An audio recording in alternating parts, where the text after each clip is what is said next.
إن الحمد لله نحمده ونستعينه ونستغفره ونتوب إليه ونعوذ بالله من شرور أنفسنا ومن سيئات أعمالنا إنه من يهده الله فهو المهتد ومن يضلل فلن تجد له وليا مرشدا ثم الصلاة والسلام على رسول الله وعلى آله وصحابته ومن والاه أما بعد عباد الله إخواني الكرام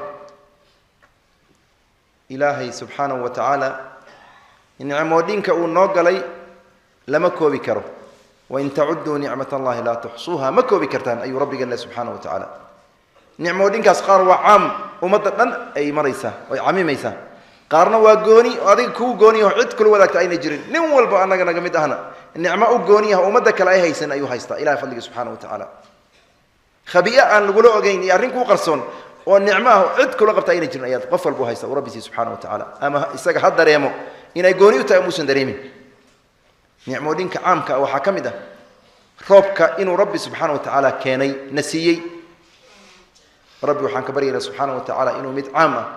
والنافعة وبري إيا محوها بلد جاره ميلو بجاره بري إي بلد بجاره إي بادية نبقى إيا فأنا وذني ربنا وري سبحانه وتعالى وليبا نعمة وحيات أسي درنانيسا قيمة إي درين كلا دريمة مركي قفكو نبقوا صمرة أفرك وادركتين هذا نوصل صوت الله سبحانه وتعالى جارسيو ما أنت عنذا عادي كلها أوضن حتى دريمين تذكر قرأينا دريمين مركي أنت الصومان أي بهذان أومان واد دريمي إنسان قفك سوء فرحة إلى والنبي جانا شيخ صلى الله عليه وسلم قفك الصومان إنه لبان فرحة ليه عند فطره وعند لقاء ربه مركو أفرأي مركو ربي لكل ما نعمة مركا وحي دادن كذا وآدو سيحو جنانا يا مركي قفك وديب صومره روب لآن تدعي كليل كدعي أون كدعي عباد كياري روبك انتو مغنا إن يرو كوبنا أهيد آدو كوبن أبار وين أو نصومرتا يعني نقومت وين وين غير فوقيت لكن جوجي أيا وحير يرى قذال أو يرى دعي أبار حتى ما يدعي لكن أدبر لو كل هذا كليلك وحو جاري حالة أن عادي هين حالة داس أو جاري كليلك حالة داس أو كليلك جاري وأنت لك حتى نيروبي وحنفلا يا ولقيت إنا جارينا فلا أنت كل يوم هذا اللي يقان حالات كلها لجاري هذا أكلون ولا دبوضي أدب الله بقي تدك إلى أي قوس كسكتان مركز ربنا سبحانه وتعالى يدعونا حتى حالات أن لهين رب سانسانك يسمى قن أي هل الرب حوق له يدعي أي مال بضن والرب بهني إن ولي أنا الرب وين هل وجران إله وحكبرنا سبحانه وتعالى أنت أنهلنا إنه إله الرب بضن سي أبركيسا أنت هالشيء وزيادي وذكري وذمحوها رب نافع نوقدك نعمة رب كمرك شكري أي محوها واجب سنيسان إلهي إن لغو شكري سبحانه وتعالى وقلبك الله لغا شكريه إلى إساء كريس مباكيني عربك لغا شكريه إساء كريس أي نعمة الله إما دون نسيي إن حبناه لغا شكري ربك سبحانه وتعالى قضبك كوبات كاس ويان الشكر له الحمد وله الشكر وله الثناء الحسن وحكستو ما هذا قن إلهي كريس أسكله مركا إن إلهي أن أدعو شكرنا وقضبك كوبات قضبك اللبات تصريف كأرمه وحكستو مام الله وأدونا كدعة ما أنت وحال شيء أو دولة قوة بدن والتكنولوجيا هيست ولا بدن هيست وصدا أمرك الله تريو قفك أنا يقين تهيسنين أما أن أد إلهي أودي سأدر إنسانين أما قلبي سقف لدر يكون جرته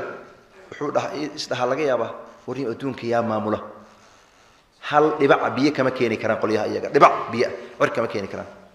هل دبع هدي يسوق تكان أنت أول ما أنت مع لنا ولا درا بيلكي حال الدأي روبكي حالي إيشالي لبدا أمريكا دأي نيروبي أنا مالك لو بحثنين بيلك يستجب بحية هدية ما بحين كران ما هو ذي كران أنت أنا مورابين كران مركز تصريف كأمورها وطن إلهي عن سبحانه سبحانه وتعالى تأيد ويقين أباهن فاصبر إن وعد الله حق ولا يستخفنك الذين لا يوقنون الدون كان تصرف كيسة ربي كلي أيام ما ملا إلا ما مش لمارك قضب كان وقضب مهم أدوء إن لا دريم أي لازم تاي مركز روبك الله يحلنا وحا مهمة إن أدلو دريمه روبكاس كاني تانك الله وكاني إيه إسقى كليس إنه كتصرفه إن الله دري ما مهم قدر ككلا وحاجات مهمة إن لقوا عبرقاته دول كان قالنا أو نور الآن اللهين أي رب سبحانه وتعالى أنتوا رب كيني كدبنا لك النولي وخضار هي النعمة هي داق هي عوس هي بيو هي وناقول نرب ودقي الله اسمرك نولي دول كاسميتك لم يحيي الموتى أنك مركان جيريون إسقى أنا صار دونه تانا أيضا قدر كاس وقدر مهم وآدين هوس لو حرق وبهن قدر ككلا نعمت إله بابي سبحانه وتعالى إسقى إلا لا هذا وعد لو وشو كنا إسقى أي نقطه زيد بن خالد الجهني رضي الله تعالى عنه أي حديث دير النبي جانا عليه السلام مركو صلاة فجر كبحي أي وحيري حال مياد قرن إنسان إلهي وحيري صبحا وحوا بريستي حالي مركو روك داي صباح داي النبي وحيري الدومه هي لبا قيبود كلا بخين قيب الرميي oo xidig iyo waxyaabi la sheegi jiray ku kufriyay roobka xidig fulaan ay la fadhiidisa ayaa keenay baabkaas xidigaday qolyaha dhaqankoodi xidigaasna ku gaaloobay anigana i rumeeyay qaarna waxa weeyaan xidigaas ay rumeeyeen anna way u gaaloobeen qofkii yiri ilaahay fadligiis iyo raxmadiisa nagu roobeeyay dadka ayaga waa dadka ani rumeeyay kowkabka iyo xidigan ku gaaloobay dadka yiri xidig fulaan ay la fadhiidisa ay xidig fulaan waa kada baabkii ay gali jireen galay qofka isaga xidigaas ay rumeeyay anna uu gaaloobay rabbiga subhanahu wa ta'ala marka nicmada daa'iman in Allah xaqi la aado oo roobku uu kamid yahay waa sidoo kale waa in ayna shukriga ilaahay subhanahu wa ta'ala aad loogu dadaalo maxay yeelay shukriga waa dabarka iyo xaraga iyo meesha lagu dhawra lagu ilaaliyo nicmada hadii aad ugu shukrisaan waa idin korinaya hada aad ugu kufrisaana cadaabkaygu daran yahay rabbi subhanahu wa ta'ala sidoo kale inaan iska ilaalino asbaabta roobka inuu nahareero maro ama roob laan u dhacdo keeni karto waxa kamid ah tadfiifka wax in la fuuday oo miisaanka la fuuday waylu lil mutaffifin in muxuu ahaa waxa la beega la fuuday in dharki la khaldo oo la khiyaamo magaci iyo muxuu ahaa muuqaalka ay islahayn magaci waa dhar la yaqaano saa laakiin muuqaalka been weeyaan cunadii malabki caanihi dhismihi wax walba qishiga ama waxaan isdaba marinta la yiraahdo in la iska ilaaliyo hadii taa la waayo roobku waa la soo diidaya nabiga sallallahu alayhi wasallam wuxuu leeyahay xadiis sugan dad ma fuudayaan miisaanka iyo beega illa ilaahi wuxuu ku imtixaama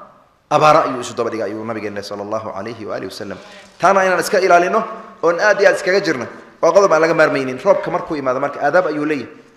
nabiga sallallahu alayhi wasallam saxaabada hatta istinjadi ayuu baray ninka yahuudiga waati uu Salman al-Farisi kulaha nabigeena hatta uu idin baraya istinjadi diintan marka wax ay ka tagtay malahan ma farradna fil kitab min shay roobka markii uu imaana dabayl ayaa ka soo horeysay dabayshaas marka waxa dhici karta cadaab ay noqoto umada lagu cadaabay marka qofka inuu yiraahdo ilaahay waxaan weydiisanayaa dabayshaas khayrkeeda iyo khayrka gudaheeda ku sugan iyo khayrka loo soo diray ayaan ku weydiisanayaa sharta loo soo diray iyo sharta gudaheeda ku sugan iyo sharteeda ayaan ka maangalayaa ducadaas qofka inuu ku duceysto waa qodobka koobaad qodobka labaad roobka markii aad soo gooto oo tixdiixda iyo dhibacda ay bilaabato qofka inuu yiraahdo ilaahayow waxaad ka dhigtaa shuban roob shubmay oo nafci lah riwaayad kale waxay ahayd ilaahay waxaad ka dhigtaa waraabin raxmadeed waraabin iyo suqiya cadaab ha ka dhigin iyo mid bala wadato iyo mid dumitaan oo wax dumiso ilaahay ha ka dhigin iyo mid muxuu dadka maashayso ducadaas in lagu duceysto markii roobka uu faydana qofki inuu yiraahdo mutirna arabka iyo qalbiga iyo xibnaha buu ka yiraahdo mutirna bifadlillah fadliga ilaahay baan ugu siiyay qofka markuu dareemo inuu neecaw iyo barwaaqo iyo dareemo inuu ilaahay u tiri subhanahu wa ta'ala arkaas la aada xilliga gugi alla gaaray oo roobka saas ku imaaday deyrta ayaa la gaaray saas ku imaaday saas waaba muuqatay bari waxa kada baabka isaga laga leexdo oo ilaahay fadliga subhanahu wa ta'ala oo cid kale wadaagin aan ku helnay qofka in arabka iyo qalbiga buu ka yiraahdo inta hadii roobka uu sii kordho oo intii yaani laga baqay dhibaato inaad keensado qofka in uu yiraahdo allahumma hawalina allah hareeraha naga mari dusha naga ka leexi waadiyada iyo meelaha buuraha yar yar iyo meelaha geed qabad kala iyo beeraha iyo dhankaas ilaahay u leexi in qofka uu yiraahdo wasaas ku duceysta waa ducada nabiga ka sugan sallallahu alayhi wa alihi wasallam sidoo kale roobka markuu horeeyo bilaabana qofka inuu jirkiisa qayb kamid ah faydo si roobka ugu dhaca nabiga uu yeelay sallallahu alayhi wa alihi wasallam markaas la weydiiyay wuxuu yiri innahu hadithu adim rabbigiis ayuu mar dhow ka yimid xaqiis saasuu nabiga cadayna sallallahu alayhi wa alihi wasallam sidoo kale roobka ee waxyaabaha la socda waxa kamid ah oo muhiimka ah in la ogaado gugac oo taqaanaan gugacaas oo kale markii umada lagu halii kara Abdullah ibn Zubayr radiyallahu ta'ala anhu wuxuu markuu maqlo wuxuu dhihi jiray subhana alladhi yusabbihu ar-ra'du bihamdihi allihi gugacaas iyo onkadkaas u tasbiixsani isagoo waliba kuma hadini malaa'igtana ay baqitaankiisa ay u tasbiixsani ay u mahadini sawaa'iqda iyo jacdana ku diro dadki cid u doono ayagoo waliba ilaahay diintiisa ku murmayaan oo alla ka hor imaadsan saasuu ku ducin jiray yani ilaahay kuwaas kuma jirnay hanagu darin wa saasuu dhikrigaas akhrin jiray radiyallahu ta'ala warda qodobka u dambeeyo waa duca roobka waa fursad in ducadaada la aqbalo nabigeena sallallahu alayhi wasallam waxa ka sugan inuu yiri laba lama celiyo waa laba duca markii la adimo ducada aadaanka ka dambayso lama celiyo ayuu nabiga sallallahu alayhi wasallam waa fursad fiican marka sanad soo martaa waad aragtay shan jeer ayaa maanta in soo mari sidoo kale waxaan la celinin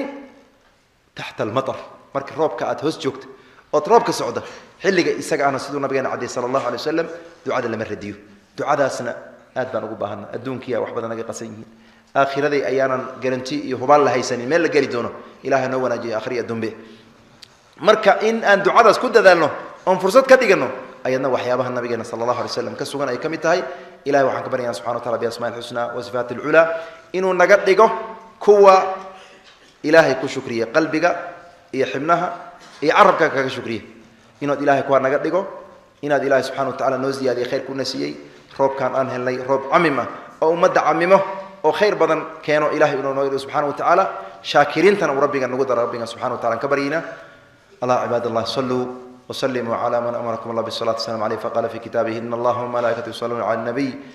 يا أيها الذين آمنوا صلوا عليه وسلموا تسليما اللهم صل على محمد وعلى آل محمد كما صليت على إبراهيم وعلى آل إبراهيم إنك حميد مجيد وبارك على محمد وعلى آل محمد كما باركت على إبراهيم وعلى آل إبراهيم إنك حميد مجيد وارض اللهم عن الخلفاء الراشدين الأئمة المهديين أبي بكر وعمر وعثمان وعلي وعن سائر أصحاب نبيك أجمعين وعن التابعين وتابعيهم ومن تبعهم بإحسان إلى يوم الدين اللهم اعز الاسلام والمسلمين واذل الشرك والمشركين ودمر اعداءك اعداء الدين يا رب العالمين اللهم امنا في اوطاننا واصلح ذات بيننا واهدنا سبل السلام وجنبنا الفواحش ما ظهر من اوطاننا يا رب العالمين سبحان ربك رب العزه عما يصفون وسلام على المرسلين والحمد لله رب العالمين